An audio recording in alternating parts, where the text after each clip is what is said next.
స్తోత్రం. పాడవాడి ప్రభు నామాన్ని మయపరిచిన సహోదరికి వందనాలు. అలాగే మనము చాలా ప్రాముఖ్యమైన సమయంలోకి వచ్చాం. దేవునికి స్తోత్రాలు.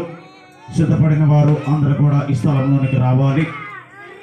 సమయం 7:30 వస్తుంది.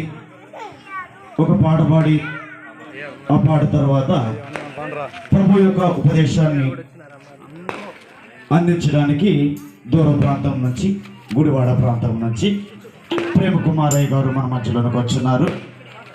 వారి ద్వారా దేవుడు చక్కని యొక్క ఉపదేశాన్ని మనతో పంచుకుంటూ ఉండగా మనమందరం కూడా చక్కగా శ్రద్ధగా విశ్వాసంతో మనము కూడా ఆలకించాలి. కాబట్టి ఈ సమయంలో మనమందరం పైకి లేచి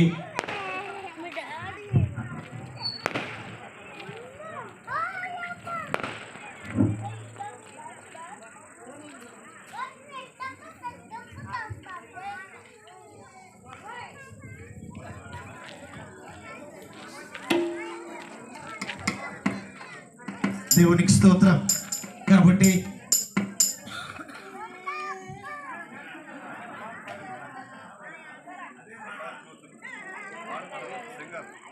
అలానే ఏడుస్తా ఉంది పాప. కాబట్టి ప్రభువుని ఒక పాట ద్వారా పరుస్తానని ఆడుస్తుంది.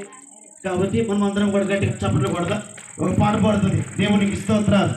హల్లెలూయా హల్లెలూయా.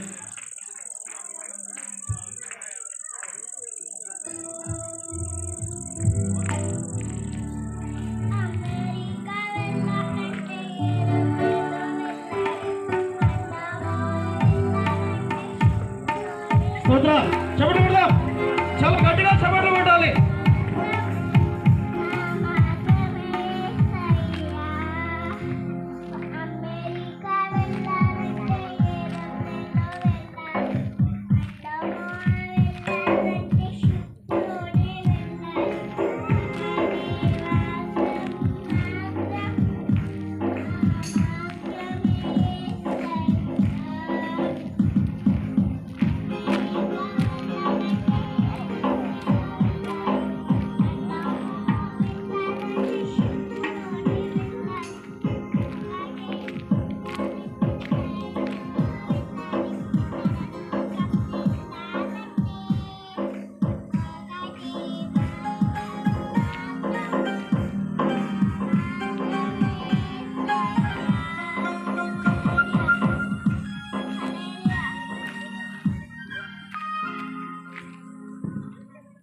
దేవునికి స్తోత్రం.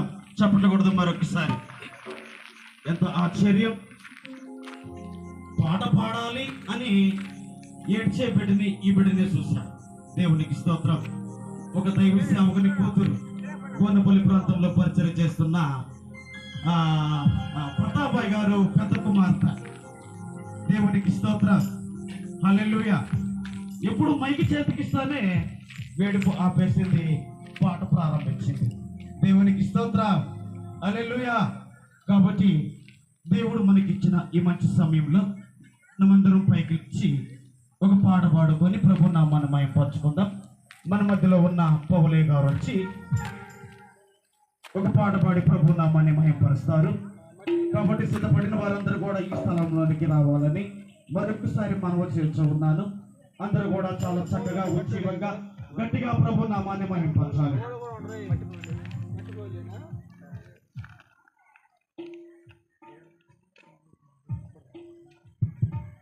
దేవునికి స్తోత్రం.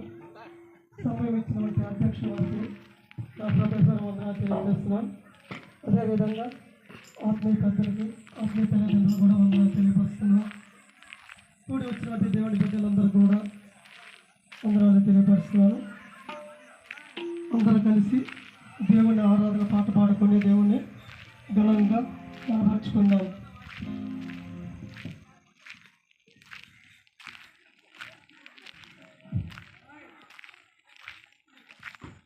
ఆత్మతో సత్యముతో చేసిన ఆరాధన ఇది నిజమైన యెహోవా ఆరాధన.